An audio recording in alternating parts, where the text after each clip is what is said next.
Hey everybody! Welcome to Friday the 13th, the series. I'm your producer, Robert. And I'm your guest, Steven. And after a complete, spoiler-filled recap of the episode, we are going to discuss the show you either just learned existed or always wondered how it existed. We promise the answers will be few and far between because we're just here to have some goofity fun exploring a show that, despite or possibly even because of its faults, isn't good and isn't so bad it's good, but is still somehow oddly charming. Let's dive in, shall we?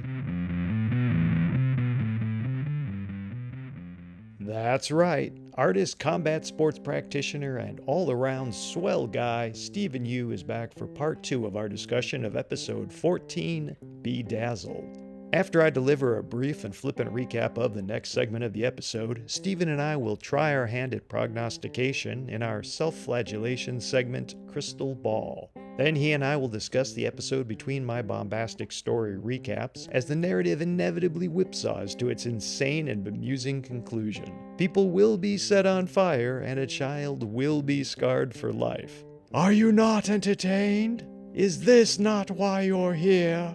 If you too want to watch a show that, unlike the preponderance of the content on Netflix, you will remember a week from now, you can currently see every episode of Friday the 13th, the series, on YouTube at no charge. I can't promise that will be true in the future, so you might not want to dilly-dally. You'll find a link to the show on the Inner Demon Entertainment website, and while you're there, take a moment or three to admire Steven's art, in both comic book and podcast brand asset form. I guarantee you'll be better off for it.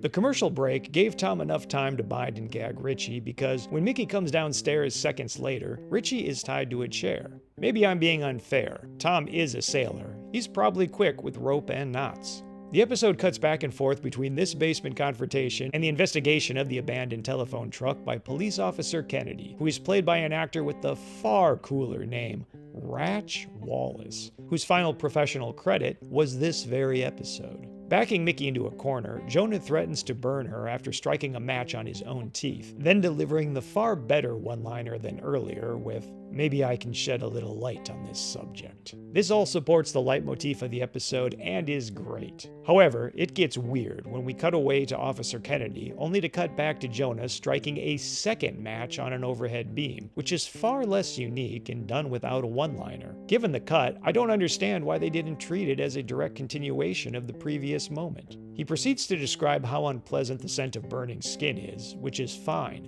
but shields the match from view with his other hand for reasons I can't fully decipher. I think there's some implication he's gently burning his own hand, as he winces once, but very early on. I'm forced to believe he really does it out of practical concern for the match blowing out and fear of doing another take, as they use this one despite the fact it took him 2 attempts to light the match in the first place. This would all be far more menacing if he was using the torch instead, but I'm willing to believe they didn't for safety concerns. When we cut to dead-eyed Richie, watching like he's Alex DeLarge undergoing the Ludovico treatment, I'm reminded of a line from the Cinema Snob that was something to the effect of, "When I started this talking dog cop show, I didn't think I would learn what it would look like to see a kid's skin melt off." And I didn't start this episode expecting to see a kid learn the same lesson. Mickey impotently warns Jonah, "You don't know what you're playing with," to which he spikes back at her, "Of course I do. I'm playing with fire." Don't want to blame the victim here, but you really did tee him up for that one, Mickey. When her hair actually starts to singe, Mickey finally relents, leaving Jonah the opportunity to spout, "I thought you'd see the light." So many one-liners. The Running Man did release in '87. Was it the week before they wrote this episode? But Mickey buys herself some time by claiming the secret entrance is written down in the manifest, kept upstairs on Jack's desk. Well, this is a fun little bit of reality twisting, also in the vein of The Usual Suspects, with Mickey incorporating both the very real sales manifest and all the secret levers and rooms of curious goods into her lie. Brava, Mickey. Outside, poor wet Officer Kennedy discovers the cut phone line, prompting a search of the truck and the discovery of a corpse that is genuinely unsettling in the degree of its pallor. Let's call it Canadian white. Inside, Jonah realizes he's been tricked, and just before Mickey can brain him with an ancient, and one hopes, heavy curio, he grabs her. As a result, she's forced to reveal what I believe is another series first. The door is controlled by one of the bricks in the wall it's built into. Apparently, Jonah and Tom are in no rush because they just watch Mickey try brick after brick. In lieu of assistance, Jonah assures Mickey she and Richie will be safe once he has his lantern, only to immediately reverse course and threaten to kill Mickey if she makes one peep, while Tom goes upstairs to deal with a knock at the door. Tom and Officer Kennedy engage in a 1-minute, 20-second farce in which Tom assures him everything is fine and the shop's phone is working, all without Tom ever bothering to open the door or Officer Kennedy asking him if he can come inside to get out of the rain. This all culminates in Officer Kennedy finally tossing open the door, drawing his gun, and, the moment Tom whirls to face him, blowing him away. Yes, Tom was brandishing a hunting knife, but there's no way Officer Kennedy saw that. I'll just assume he's part of the same squad as the cops from episode 10, Tales of the Undead, that unloaded all ordnance on what they should have believed was a Monty Python cosplayer. I'm going to call a quick timeout, because before Dirty Harry got to him, Tom made a reference to buying tickets for the policeman's ball, and I have to ask, how did that become a pop culture trope? Is it something you've ever heard of in real life, now or back then? I guess I'll just put policeman's balls up on the shelf right next to children's tea parties. Jonah, having previously discovered the one brick to rule them all, hears the death of his partner and tells Mickey to untie Richie, then get in the vault. Boy, that first part sure doesn't make any sense, but it all happens so quickly I guess we can overlook it. Jonah swipes some sort of bladed curio from the vault, I honestly can't tell what it is, then kills the power and engages Officer Kennedy in a deadly game of cat and mouse. And yes, I suppose all games between cats and mice are deadly. Officer Kennedy has real moxie, but not calling for backup, not backing down once the lights are off, and closing the door, thus sealing off his only avenue of retreat, definitely tipped the scales from heroic to foolish. Man, guns must really make you feel invincible. Hey Mickey, it's your lucky day. You're in a vault full of haunted curios, all but one of which only you know what they do. Surely you can defeat Jonah, or at least escape, right? For instance, the pen. Use the pen to write Jonah's demise, or at least shoot him with the Cupid statue so he'll be too in love with you to end your life. Hell, sick Vita, the haunted doll with telepathic powers on him. Things might go sideways, but it's worth a shot. Upstairs, the tension is made surreal when, for the first time, the store is lit by a flash of lightning with no thunder. Technically possible, but an odd choice. Shortly thereafter, Officer Kennedy spits up a mouthful of blood as he is impaled from behind. We cut to Mickey and Richie just to remember they exist, then return to the shot of Jonah we should have stayed on all along before going to commercial break. Odd that Jonah just killed a man with a haunted curio, presumably in the manner the curio desires. So, did some magical thing just happen somewhere off screen? It's a real noodle scratcher. Welcome to Crystal Ball, the segment where we gaze into the future and let time make fools of us all. This is the second episode that has a vaguely nautical motif. When this show started, I would have guessed 0 ships, 0 boats on this show given its budget. So my question to you is, do you think there'll be an episode with a ghost ship? You know, I feel like there were creators in this room and they said, let's make this Friday the 13th. And someone said, oh, cool, like Jason Voorhees is going to be in it, right? And they go, no, it's going to have ships. And then everyone in the room went quiet. And then one person said, oh, why the hell not? And then the second episode, that brain person probably was like, once again, this episode, we're not going to have Jason Voorhees. We'll do the ship motif. And everyone went quiet again. They went, yeah, okay, that sounds like a great idea. So, will there be a ghost ship?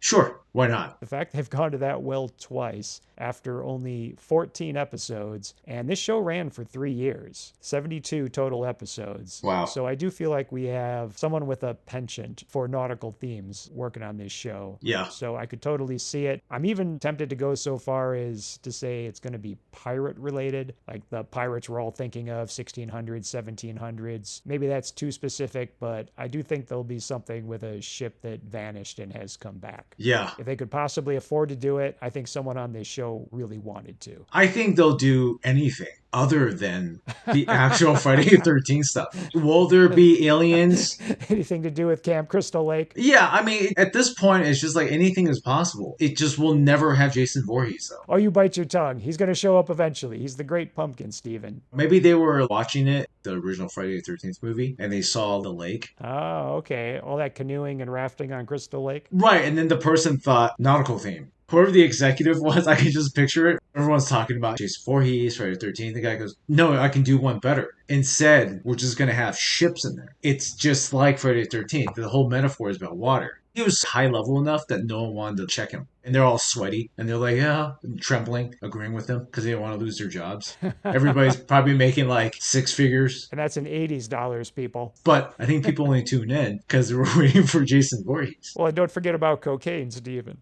Well, yeah, I mean, that ran everything. You know, I was going to yes and you. Friday the 13th, the movies have always had a bit of a water motif with the lake and swimmers, skinny dippers, canoes, and rafts. Right. But actually, episode 8, Jason Takes Manhattan. Where does it take place? Almost entirely on a riverboat. See? I think this guy knew. Good point, my friend. It's been there since the beginning. I don't know if that exec is still alive. I mean, I'm just making stuff up. But I don't know if he's alive. But I just assumed that he probably had descendants and they probably just believe in this guy. It became like a clan, the cult of Crystal Lake. That's just my theory. I don't know. Steven, I love how much you've gotten into headcanoning. You completely understand this show. Now, typically, my guests and I end up having to headcanon what's actually happening in the episodes. But I like that you're actually breaking the fourth wall and headcanoning what was happening behind the scenes. Yeah, and the funny thing is, I probably saw 30 minutes of one Friday the 13th movie in like 1988, 87 or something. But I can tell you, I have no idea what's going on, but I'm watching the show. I'm like, what was happening behind the scenes? That's what my brain was doing as I was watching it. Then this show has worked its magic. Yeah. That is exactly the takeaway you're supposed to have. Glad you're on board. Absolutely. We don't talk sound much, but presumably because they couldn't show Jonah retracting the bladed curio from Officer Kennedy, they imply it with the audio, and it's just as gnarly as some of the violent images on this show. Why is Jonah bothering? Well, so he can use it to jam the front door closed, but you already knew that. Huh, more lightning without thunder. That's a choice. In the ultimate act of betrayal and filler, Jonah calls Tom a fool, then strips a gold necklace from his corpse. Now Friday engages in its favorite trope, characters hiding in a location that simply does not allow for hiding. For you see, Mickey has placed Jonah's beloved lantern smack dab in the middle of the vault, where it clearly wasn't earlier, and Jonah is apparently so enthralled by it, he steps forward without noticing Mickey must be about 2 feet to his right. Well, this time she successfully brains him from behind, grabs the oversized lantern, then takes off with Richie. Hey Mickey, you're going to kill Jonah before this is over, and you're presently holding a giant weapon. Why not just end the farce? No, instead she makes Richie leap over one corpse and run past another as part of their escape attempt, only to find Jonah's prescient handiwork vis-a-vis the front door. Abandoning the lantern for God knows what reason, they backtrack past the corpses and head for the stairs, only for Mickey to change her mind, order Richie upstairs, then backtrack again for the lantern she just abandoned. What? And not for nothing, Curious Goods really needs to replace the wallpaper by the stairs. Having pursued a criminally inefficient path upstairs, Jonah spots her, then takes off at a snail's pace in cold pursuit. This buys Mickey and Richie much needed time they can waste by sliding a waist-high dresser in front of her bedroom door. With the battleground chosen, Mickey proceeds to go all Wes Craven, jerry-rigging a lamp cord to electrocute Jonah when he picks up the lantern. Cool. Just hope he does that before he kills you. I would be remiss if I failed to comment on how Curious Goods' Scared Straight program has worked wonders on Richie. The evening's thorough traumatizing has wiped the snottiness right out of him. And once again, Mickey specifically tells Richie, hide over there, which amounts to him sitting partially under a desk significantly smaller than an unfurled umbrella, while she simply crouches behind a twin bed. I won't bother pointing out they hid in a room with French doors because the dresser provides such little resistance, Jonah doesn't have to bother smashing the glass. Jonah gets another one-liner attempt courtesy of ready or not, here I come. Well, that makes zero sense in this context. Did you mean, little pig, let me in? That's not nautical either, which his one-liners really should be, but it at least makes sense in this situation. Oh, I get it. Because they're hiding. Fair, but I just wore out my keyboard's quotation mark key putting them around that word. I guess just to go Jonah, Mickey delivers the incredibly stilted line, "You can't have it." Whoa, Jonah just referred to Richie as a pup. I honestly thought only Stephen King's version of Jack Torrance did that. Mr. King, I owe you an apology. Several, if I'm being honest. Something about Jonah's asking if Mickey and the pup are going to stop him, then Mickey defiantly delivering another stilted line in, "I won't let you have it," from her position kneeling behind the bed, feels like this is some super weird psychosexual game they're playing. Doesn't help that, as he grabs the lantern, Jonah moans, "Baby." Super weird, but still less uncomfortable than the sexual tension between her and Ryan the Lion, her cousin. It really says something about the efficacy of this scene that I'm distracted, wondering why Mickey's bed is so messy. Is it supposed to be part of hiding the live wire, or is Mickey just a total slob? Jonah, of course, is swiftly electrocuted, at which point Mickey makes Richie an accessory after the fact by having him unplug the lantern so she can abscond with it. Not sure that's the priority here, but you've killed more people than I have, Mickey, so I'll defer to your judgment. Jonah grabs Mickey's ankle, tripping her, and even on the ground, even holding a ludicrously large haunted antique lantern, Mickey proves herself a far more adept fighter than Ryan the Lion. She and Jonah even take a pretty slick roll over a table together, and somehow, despite being thrown, she comes out on top. You go, sister. When she bonks him with a refrigerator door, I now have to wrap my mind around the idea that Ryan's living area, I still refuse to call it a room, is not only immediately outside Mickey's room, but is sandwiched between that and an upstairs kitchenette. What is this building? You know, you two, in jockeying for possession of the lantern instead of just finishing off the other person, you're treating the symptom and not the disease. At least when they race downstairs, the hard light source from below throws some dramatic old-school Hollywood silhouettes on the wall. For no reason, Mickey takes a tumble against the banister overlooking the curious goods sales floor. Yeah, I guess they live on the 3rd floor. And then elevates Richie to accessory during the fact when she asks him to toss the lantern over the railing. Jonah is so distraught at the notion of having to swap the potentially broken lantern for the dozens of other haunted curios in the store. He leans precipitously over the railing, and Mickey somehow finds the leverage from a prone position to hurl a grown man by his leg to his death. Mad respect to Gavin McGrath, who plays Richie, whose wild-eyed stare at the corpse below will haunt my dreams for a while. In a cutaway to Jonah's carcass, we learn he wears the same golf energy bracelet I've seen advertised in Sky Mall catalogs dozens of times. Wouldn't have had him pegged as a linksman. Oh, what's this? Dude is still alive and conscious? Hey guy, you're not a slasher. Is Death currently preoccupied with a particularly engrossing game of chess? After his second brush with death, Jonah was possessed by Pazuzu, as he bears a strange resemblance to Regan when he sits up, growls, and shines the lantern at Mickey. This makes 2 episodes in a row that employ slow motion, as Mickey somehow dives under the fiery beam, retrieves the mirror she took down earlier, then uses it as a shield to direct the deadly ray back at him. Wasn't the lantern's death toll paid? Shouldn't it be in treasure detector mode right now? And didn't we establish earlier it demands the blood of the one who retrieves the magic treasure? Neither Mickey nor Jonah match that description. Even after he drops the lantern, she manages to keep the beam focused directly on his face, violating multiple fundamental principles of optics. While not as dramatic as the previous immolation, this one ends with Mickey, and let's be honest, Richie, staring at a flaming skull. Still, the depth of the staging is nice, with Jonah's blazing cranium in the foreground, the lantern in the middle distance, and wide-eyed Mickey watching from the rear guard. Can't imagine what face poor Richie is making. Did you have any favorites or least favorites in terms of performance or just characters in general? You know that boy confused me? And with good cause. He was like, what is he doing here? Why is this kid a part of this episode? yeah, they threw that kid in, and he was just this asshole. And then he had he had like a heart of gold. Oh yeah, he gets scared straight over the course of the episode. That's my contention. That's my headcanon, Steven. Is you start to see those looks on his face like, oh my God, Yeah. I am in way over my head here, and it might cost me my life. Right. That kid sees 2 corpses before the show's over. Yeah. And then I just thought it was funny. It's like at the end, the mom shows up and is like, you really should, not tell him ghost stories anymore. He was like obviously traumatized. I just imagine like cutting back to him at home.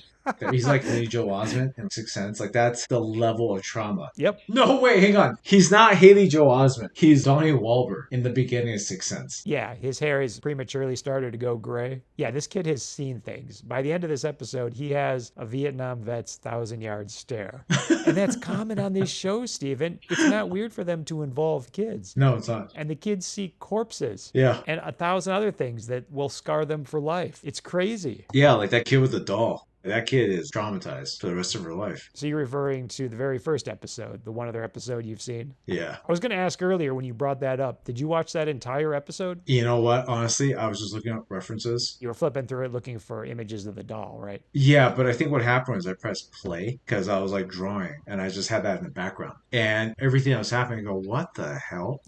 And I noticed the doll changing too. Am I wrong about that? It's like different dolls were being used. I actually thought Vita was consistent throughout. Was it? It's one of the few things I'll give the show. I could have sworn it was different dolls the whole time. There was a moment where Vita, I think, was sitting on a shelf and possibly surrounded by some other dolls. Okay. That's very freaky, though. I like the idea that each time you looked up from your artwork, Vita had changed somehow. Maybe I'll go back and watch that episode.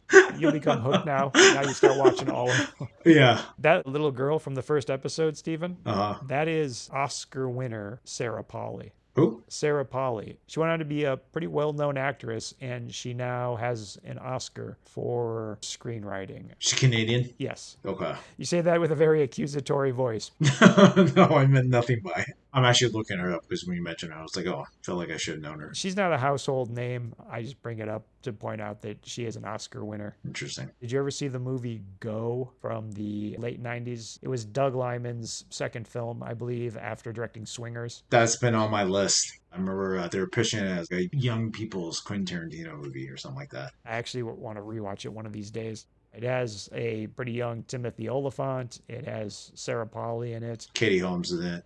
I should watch that. That and Brick. It's a great one, too. I really do owe you both an apology, and you're welcome for choosing this episode. You got thrown in the deep end. On the other hand, there's actually so little to discuss on this one because it's a trap in a small space bottle episode. It's pretty self-contained. Yeah. You barely even have Ryan and Jack in most of it. So we get the occasional cutaway to them, which serves absolutely no purpose. That's for the audience that wanted to know where they were. They plotted out this really well because the writing room, they were sitting in there and they go like, wait, but the audience might want to know where the 2 male cast members are. Members of the Jack and Ryan fan club have to know where they're at all times. Yeah, exactly. They're like Poochie. Whenever they aren't on screen, all of the other characters should be asking, where's Poochie? If you had not watched that first episode, I cannot imagine what you would think of this because we barely spend any time with 2 of our 3 main characters. Yeah.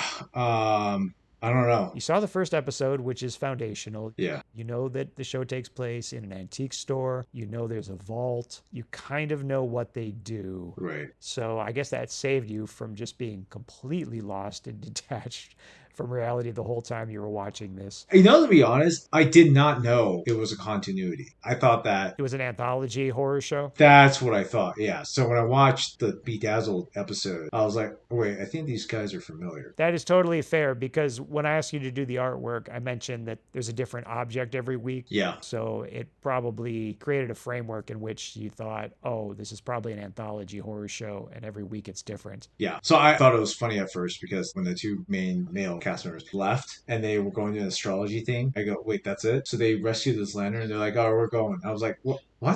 I was like, all right, now we're switching to this woman, Mickey, and she's in this antique shop. I'm like, what is happening? So that's what I was thinking. Yeah, it starts with our goons, and then suddenly Jack and Ryan appear on the ship, pull a little Kaiser Sose action. Yeah, right. Get the hell out of Dodge. And then we hand off the episode to Mickey. And just when we think it's going to be Mickey trapped in a small space, in walk 2 new characters that have not been a part of this show at any point. And I'm talking about Jenny and Richie. Yeah. Jenny departs just as fast. And suddenly we have this kid Richie with Mickey the whole episode. Where the hell did he come from? Yeah. Just wild, the structure of this thing.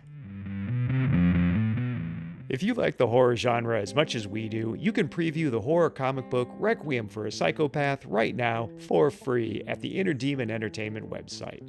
Imagine a world in which horror film slashers are real. Then imagine a troubled teen bringing one out of retirement to help him take revenge on his bullies. It was written by me and drawn by friend of the show, Stephen Yu. Again, that's Requiem for a Psychopath on the Inner Demon Entertainment website. And if you dig it, please either review and rate it 5 stars on Amazon, or don't rate and review it at all. Ratings of less than 5 stars send the algorithm into murder mode for some reason. Thanks. I hope you enjoy it. I thought the villain, Jonah. I thought that guy hammed it up pretty well, given how little material he had. I was just like, oh, he's actually having fun. Yeah, he was. So that made it slightly enjoyable. So you might actually give him the award for best performance? Of Friday the 13th. Oh yeah, it's a sliding scale. I meant of the episode. Yeah, I mean, everything's relative. That Tommy Wiseau, when he said Citizen Kane in the room are on the same level. Mm-hmm. Someone said they're on the same level as in they are both movies. Did you ever find yourself asking, if these guys were willing to kill a random telephone repairman, why didn't they just kill Mickey? Yeah, I thought about that. They killed a cop, too. Yes. It's a harpoon or something. He just like stripped, just shanked him. You realize 2 goons and 1 cop died inside the store. Yeah. A telephone repairman died outside the store. Yeah. And it is never spoken of again. And they almost laughed it off at the end. 4 people, Steven. Yeah. 4 people died. No answer. No atoning for it, and they make it a punchline at the end of the episode. That's how dark this show is. It's like 2 guys walking a bar, that kind of joke. This is a crazy show. It is. Would it shock you to learn that was not Mickey's first kill? Really? Yeah, she killed the doctor in episode 7, Dr. Jack. And I know there's been other people that they've killed, and there's been plenty of others that have died around them, and they just breeze through life without a care in the world and completely free consciences. It's kind of amazing. That is bonkers. Between that and the stuff with the kids, the show is shockingly dark. Wow. Her like rap sheet's pretty bad. It is wild. The next morning, Ryan and Jack return, lamenting their car troubles, poor turnout at the convention, and the fact they had to sleep in the Winchester mobile. When they ask Mickey what she did, she replies, "Oh, nothing," neatly omitting the implied disposal of not 1, but 4 human bodies. After removing his shoes, Ryan manages to step on his own line, almost literally, by dropping it with a dull slap as he bemoans his decision not to stay home. Jenny enters, wearing a jacket that appears to be fashioned entirely from recycled plastic tarps, and thanks Mickey for babysitting, while simultaneously requesting no more ghost stories about pirate telephone repairmen and lanterns burning people alive. So yeah, there's years of opioids and therapy in that kid's future. I know we're almost done, but Jenny's accent hits even harder here than before. It's probably Canadian, but feels more like a gestalt of the Minnesota, Wisconsin, Illinois tri-state area. Whereas Judy finds it all a gas, Ryan and Jack realize they've been duped. Mickey mutters, "Kids," as she heads upstairs, and we end on one of the best freeze frames of the series as Jack and Ryan watch her go. Yes, we end with 4 men murdered in and around Curious Goods, including 1 cop, all of which are loose ends. 1 seriously traumatized child, played for laughs, a flippant one-liner, and the freeze frame equivalent of a rim shot. Jesus wept. The credits roll over an image of the lantern so close up and overexposed you'd never guess what it is if you hadn't just watched the episode. And even then. Although actor Ratch Wallace is challenged for the title of coolest name by underwater photographer John Stoneman and location manager Robin Rocket, Ratch wins by a hair. And what's this? The production coordinator is Margaret McNair, McNair, and the production accountant is Dawn McNair, Macnair. Can't imagine there wasn't some clan tension there. I just thought it was funny how she walks up the stairs and she has a smirk. The smirk of like someone who's completely lost touch with reality because they murdered so many people. You think she's suffered a mental break? Probably, yeah. She's like, yep, and I'm going to go take a nap. And I don't think they're looking at her. Was it Jack and Ryan? Because they're at the bottom of the stairs staring up at her. Yeah, you nailed it. You just a second ago you said you never remember their names, but you nailed it. Jack and Ryan. Yeah, because I was thinking Jack Ryan, Patriot Games. That's a good mnemonic, sir. I think they were looking at her as she was walking up the stairs. It wasn't the look of, oh no, she went through all that. They were like, oh no, she did it again. That's what I saw. We've got a killer on our hands, and we might have to put down Mickey one day. And then, oh no, she had a child with her. She's grooming now. Yeah. Wild. I like your take on it. I always love hearing people's headcanon for this show. That should have been my prediction earlier. That Mickey's gotten the taste for blood, and eventually they're going to have to put her down. Yeah. She's a rabid dog now. I think the whole thing was really about her. The whole series wasn't really about all these instances that are happening in the antique store. It's about how they deal with Mickey's psychosis and how she's losing touch with reality over time. And she's just murdering people left and right. Since you broached that subject, is she Patrick Bateman? Are we debating whether or not any of this actually happened or whether it was just a fever dream of hers? I think so. Maybe she really did just tell Richie a bunch of ghost stories and that was it. And that explains why no one's come to investigate the 4 corpses in and around Curious Goods. There is nobody behind that mask. If you take her hand, you might feel flesh and bone gripping yours, but she simply is not there. Yeah. Exactly. What also explains why she attacked Jonah 3 times but could never kill him. She's just a cat playing with her prey. Exactly. You'll notice she had ample opportunity to finish him off and never did. No. She just kept coming up with different ways to torture him. Yeah. Did you feel at any point like you lost time? Like you suddenly found yourself back in your body and were wondering if you'd been abducted by aliens just because your mind couldn't make sense of what you were seeing? How it's like simultaneously so simple and yet you have so many fundamental questions about what is happening in the episode? Yeah. Several times I was just like, I'm never going to get this time back. You had to start it twice, right? A little kind of tangent here, but there's a guy named Dr. Zelo. Interesting. He's still around. He's one of the many people out there who think they're Bruce Lee. He made this film called Combat Mortal. Like Mortal Kombat, but Combat. Why you just switch the title around? Okay. I want to find these films. They're awful. But Dr. Z had this point in his movie, Combat Mortal, where it's the camera on him for a straight 5 minutes as he walks from the outdoors inside to this kitchen. It's just one take where he's just putting food in a blender. And then he presses the button to blend the food. And it literally, the camera just stays there. I was laughing because I'm like, cut at any time. For the love of God, just cut. So that's how I felt about the show. These episodes could probably be told as short little 10-minute segments, but someone was like, no. We got to do the whole scuba diving thing. We have to show the treasure going from one boat to another boat. That's absolutely important. There's a producer off screen making the pulling taffy gesture. Yeah. If you're asking, why is this happening? No, you're too logical about it. So go away, We have to see the stairway fight. It's funny how they have this entire lengthy opening with the boats. Then when Jack or whatever jumps off the stairs and the car takes away, they cut that. So the information that's needed for this character to go from the stairs to the ground, he probably jumps down, hops in the car, and the car takes off. Just that, the 4 shots there? No. They remove so many things, but yet they leave the transfer of the treasure from one small boat to a larger boat. That's filmmaking right there. Yeah, with some shoddy ADR to fill in the gaps. Yeah. You don't know how right you are, Stephen, how often this show lingers too long before it cuts out and you're going, cut.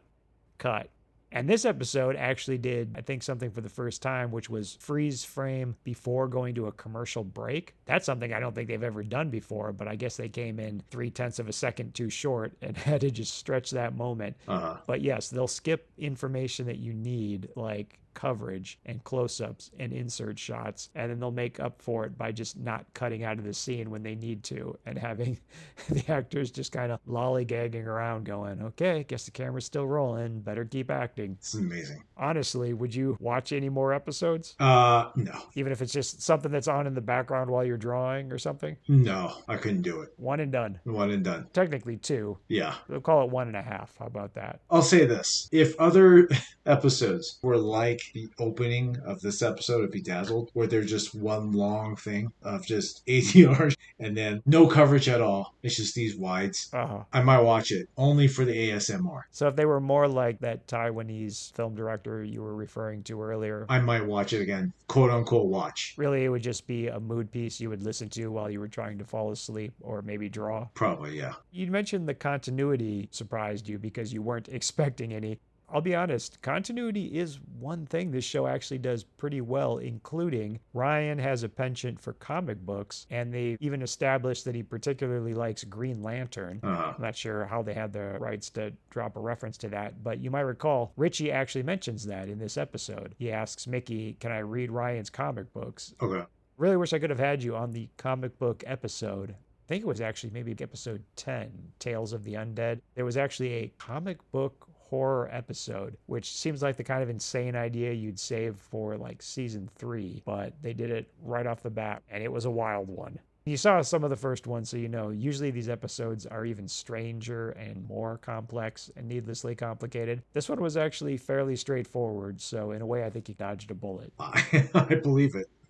Was there anything you'd like to promote or talk about since you're here? I am doing conventions all this year. I have been selling my Joan comics at conventions. I just decided to do that instead of having it at stores. I think mostly because I realize I'm still kind of in the developing an audience phase. And I kind of like how it feels when people can literally follow me from convention to convention and see what I'm doing. It kind of builds a name, a reputation. Where can people find Joan and your convention schedule? People can go to sydstudiopresents.com and you'll see a full listing of my convention circuit. You'll see RageCon's on there, LA Comic Con, Rose City will be on there. So take a look and you'll see where you can get Joan. Volume 1, Volume 2. Joan is Joan of Arc, loosely inspired by the historical figure. In the story, she's resurrected from the dead, given infinite ammo. We do mean loosely there, by the way. Very loosely. Listen closely to the rest of Steven's synopsis, and you'll see for yourself. What happens next once she's resurrected by God, Steven? Given infinite ammo to seek revenge against the country that betrayed her and the monarch that burned her. Full-on action-packed with a lot of philosophical existential stories that I like to write about. Could we say it's John Woo and Tarantino meet European medieval history? Yeah, there's that. I've also said it's medieval fantasy meets spaghetti western. Imagine knights on horseback, but they have cowboy hats and the sheriff's badge. That's the kind of template that we're working with. Very evocative. Shows are coming up this year, and you can get the books there. So check them out. And they can also find your work on Instagram? Yeah, very active. I'm on Instagram as SYU artist. And Steven hates all other social media, so don't look for him anywhere else. Yeah, exactly. Kidding. I also have a newsletter too, so go to sydstudiopresents.com, sign up for the newsletter. I try not to spam people too much. It's a lot of what I've been doing. Also, every now and then I'll write some kind of artistic musing about things, so sign up for it. Can't hurt. Yeah, and if you want help with your own artwork and a little bit of career coaching, Steven might be a good fit, so you can find information there. Thanks. Well, dude, thank you so much for coming on and doing this. Really appreciate it. Sure, yeah, I appreciate it, man. It was really fun. Hope it wasn't too painful. Well, I just, I can't believe I watched 2 episodes. I actually was like, wait a minute, I have seen another episode. I can't believe you watched 2 either. I didn't think you'd actually seen the first one. It's like one of those like experiences where I'm like, you know what? This may have added to my life experience. So, thank you. It's even trippier. Yeah. Oh, good, because I was debating, do I owe you an apology or you're welcome? Whew. Dodged a bullet there. Just to be clear, I don't know if it helped anything in my life, but it's definitely added to my life experience. But it didn't hurt you too much, so I'll take that as a win. It probably taught me what not to do. It was a cautionary example. Exactly. That's the quote right there. It'll teach you what not to do with storytelling. There's your pull quote. Stephen U. raves. Do the opposite, and you'll be fine. Yeah. Exactly. Steven is a modest guy, so I'm going to plug his comic book Joan for him one more time before we wrap things up. An action-packed, hard-boiled revenge tale inspired by Joan of Arc. Betrayed by the French, burned alive by the English, resurrected for revenge by God. Enchanted with immortality and blessed with infinite ammo, Joan of Arc is back, hunting down those who wronged her. Join the Rebel of Orleans as she blows away cinema-loving kings, superhuman sorcerers, a K-pop assassin, and her arch-nemesis, King Henry, in this loving homage to 80s and 90s action films, Quentin Tarantino, and the balletic violence of Asian cinema. If you enjoy the adrenaline-fueled martial arts comic book action of Teenage Mutant Ninja Turtles and Deadly Class, check out Joan today. Bullets will fly and swords will clash until King Henry is dead and medieval France is at peace once more. As both his story editor and head of digital distribution, I would be remiss if I didn't mention you can purchase the first 2 volumes of Joan digitally right now on Amazon. Just search for Joan Volume 1 by Stephen Yu. That's STEVENYU. I'll see you in 3 weeks with my next guest when we review episode 15, Vanity's Mirror.